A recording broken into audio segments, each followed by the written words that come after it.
हर हर महादेव, ओम नमः शिवाय। जब भी हमें जीवन में कोई समस्या आती है ना, हम फटाफट अपने इष्ट का, अपने भगवान का नाम ले लेते हैं। हे भगवान, इस चीज से हमें मुक्त करवाओ, हमें इस समस्या से बाहर लेकर के आओ।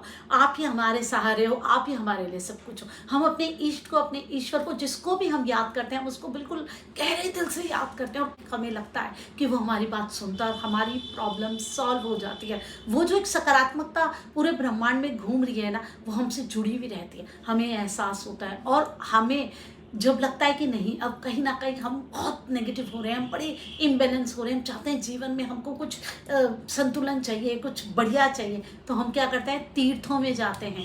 जो हमारा शक्तिपीठ है, तीर्थ है, हम वहाँ जाते हैं और वहाँ जाकर जब हम आते हैं तो एक अलग ही ऊर्जा से भरे हुए होते हैं, बिल्कुल संतुलित होते हैं, पॉजिटिव होते हैं। लाइफ को जीने की एक अलग उमंग आ जाती है, हमारे सातों चक्र ऑटोमेटिक बैलेंस हो जाते हैं। लेकिन बहुत सारे ऐसे लोग हैं जो कि इस बात को प्रमोट ही नहीं करते। वो क्या बोलते हैं, मंदिर जाने की जरूरत ही नहीं है, मंदिर आप क्यों जा रहे हैं, तीर्थ आप क्यों जा रहे हैं। जब आप मंदिर जा रहे हैं, आप इतनी बड़ी लाइन में खड़े हो रहे हैं और आपको भगवान के दर्शन कुछ क्षण के लिए हो रहे हैं, फटाफट पंडित जी भगा दे रहे हैं, फिर इतने में आपको क्या पुण्य मिलेगा।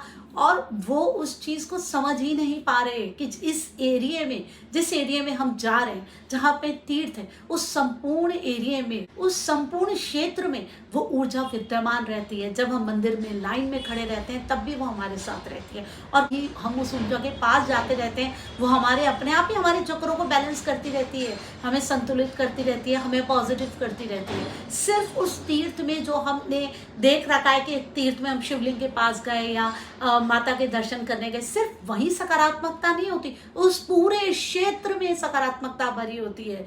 जब हम वहाँ जाते हैं ना, उसके बाद ही हमारी ऊर्जाएं अलग तरीके से काम करनी शुरू कर देती हैं। लेकिन कुछ लोग पता नहीं क्यों इस तरीके की बातें करते हैं कि हमारे मंदिरों से दूर करने की कोशिश करते हैं, जो हमारी धरोहर है, जो ऑटोमेटिक हमारे अंदर इतना बैलेंस कर देती है। वो चीज़ें जो हम सालों साल कर ही नहीं सकते, वो हमें हमारे तीर्थ में जाके 1 मिनट में वो सारी चीज़ें हमें मिल जाती हैं। व्यक्ति अपने आप में ही कहीं ना कहीं अच्छे कर्म करने की तरफ आगे बढ़ता है, वो सकारात्मकता उसके अंदर प्रवेश करती है, कितनी सारी नकारात्मकताएं निकल जाती हैं। तो आप प्लीज इन सारी चीजों से दूर रहिए, चाहे कितना भी ज्ञानी ध्यानी विद्वान ये बातें करें, लेकिन इन्हें प्लीज मत मानिए, क्योंकि आप खुद भी जानते हैं ना, आप खुद भी तीर्थ जाते हैं, आपको अच्छा लगता है, आपके माता पिता भी जाते थे, आपने यही देखा है अपने पूर्वजों से। अगर कोई ज्ञानी ध्यानी व्यक्ति इस तरीके की बातें करे तो आप भ्रमित हो सकते हैं, लेकिन आप खुद अपनी अंतरात्मा से पूछिए ना, क्या आपको एक अलग ही संतुष्टि नहीं मिल जाती जब आप उस एरिया में पहुंच जाते हैं।